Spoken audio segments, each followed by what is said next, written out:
ইন্নাল হামদুলিল্লাহ ওয়াসসালাতু ওয়াসসালামু আলা মান লা নাবিয়্যা বা'দা আম্মা বা'দ। প্রিয় শ্রোতামণ্ডলী, সকলকে জানাই সালাম, আসসালামু আলাইকুম ওয়া রাহমাতুল্লাহ। আজ আমি আলোচনা করব মানব দেহের লোম বা চুল সম্পর্কে। ইসলামী শরিয়ত অনুযায়ী মানব দেহের লোম বা চুল তিন ভাগে বিভক্ত। নম্বর এক, কিছু লোম বা চুল এমন আছে যেগুলো মুন্ডানো বা কাটা শরিয়াতে একদম নিষিদ্ধ।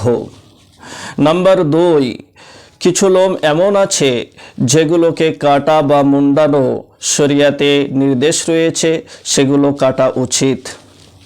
নম্বর তিন, কিছু লোম এমন আছে যেগুলোকে কাটার ব্যাপারে শরিয়াতে কোনো বিধি নিষেধ নাই, সেগুলো চাইলে কাটা যেতেও পারে, চাইলে রাখতেও পারে। প্রথম প্রকারের লোম বা চুল সম্পর্কে আমি বলবো, যেগুলো কাটা সম্পূর্ণ নিষিদ্ধ বা মুন্ডানো সম্পূর্ণ নিষিদ্ধ, সেগুলো হচ্ছে পুরুষের দাড়ি বা ভুরু ও মহিলাদের ভুরু। এগুলো একদমই কাটা চলবে না, কেননা দাড়ির ব্যাপারে রাসূল পাক সাল্লাল্লাহু আলাইহি ওয়াসাল্লাম হাদিস পাকের মধ্যে বলেছেন, জুজ্জুশ শাওয়ারিবা ওয়া আউফুল লুহা, তোমরা মোচকে গোঁফকে ছোট করো এবং দাড়িকে বড় করো, ছেড়ে দাও। এবং খুদ রাসূলুল্লাহ সাল্লাল্লাহু আলাইহি ওয়াসাল্লাম দাড়ি রেখেছেন, সেই জন্য দাড়ি রাখা আমাদের জন্য সুন্নাত। দাড়ি কাটতে নিষেধ করেছেন, সেই জন্য দাড়ি কাটা আমাদের জন্য হারাম। সেই জন্য আমাদের সকলকে দাড়ির গুরুত্ব দিতে হবে, দাড়ি রাখতে হবে।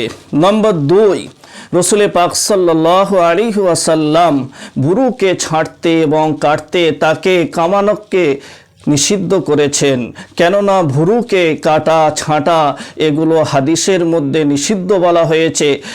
আন ইবনে মাসউদ রাদিয়াল্লাহু তাআলা আনহু লাআনাল্লাহুল মুতানাম্মিসাত, হযরত আব্দুল্লাহ ইবনে মাসউদ রাদিয়াল্লাহু তাআলা আনহু বর্ণনা করেন যে আল্লাহ তাআলা ওই মহিলার প্রতি লানত করেছেন যে মহিলা নিজের ভুরুকে শেভ করে, ছাঁটে বা তাকে কাটে। সেজন্য ভুরুকে কাটা একদমই যাবে না। বিশেষ করে অনেক আমাদের মা বোনেরা, তারা সৌন্দর্য এবং সৌন্দর্যকে বৃদ্ধি করার জন্য তারা ভুরুকে কাটে, শেভ করে এবং তাকে কাটে ও পড়ায়। এগুলো একদমই শরিয়াতে নিষিদ্ধ। কিন্তু অনেক ক্ষেত্রে দেখা যায় কিছু ব্যক্তির ভুরু তার চুল বড় হয়ে যায়, সেগুলো চোখ পর্যন্ত পৌঁছে যায় এবং তার দ্বারাই দেখতে অসুবিধা হয়। যদি এরকম হয় তাহলে যতটা পরিমাণ অসুবিধা হচ্ছে ততটা পরিমাণ কেটে দেওয়াটাও বৈধ এবং ছাঁটাও বৈধ, কিন্তু পুরো গোড়া থেকে নয়। যতটুকু কাটলে তার অসুবিধাটা দূর হয়ে যাবে ততটুকু পরিমাণ তার জন্য কাটা শরিয়াতে জায়েজও আছে, বৈধও আছে।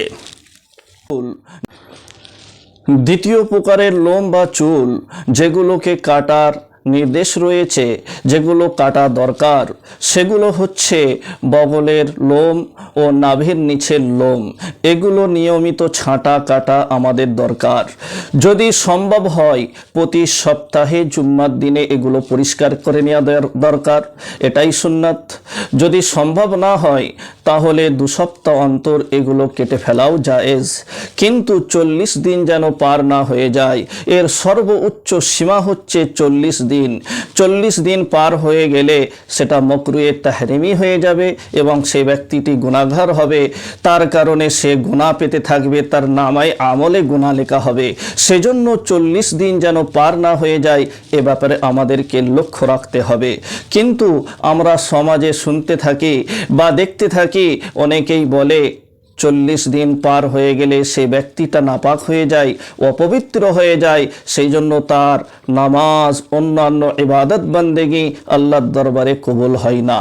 এই কথাটা সম্পূর্ণ ভিত্তিহীন কথা। কোরআন হাদিসে এর কোনো প্রমাণ বা দলিল নাই। সেই জন্য সে যদি ওই অবস্থায় নামাজ পড়ে, সমস্ত শারায়েত এবং ওয়াজিবাতকে লক্ষ্য রেখে নামাজ পড়ে, তার নামাজ কবুল হয়ে যাবে। কিন্তু এই নাভির নিচের লোম বা চুল পরিষ্কার না করার কারণে সে ব্যক্তি গুনাহগার হবে, এ আলাদা কথা, কিন্তু তার নামাজ শুদ্ধ হয়ে যাবে।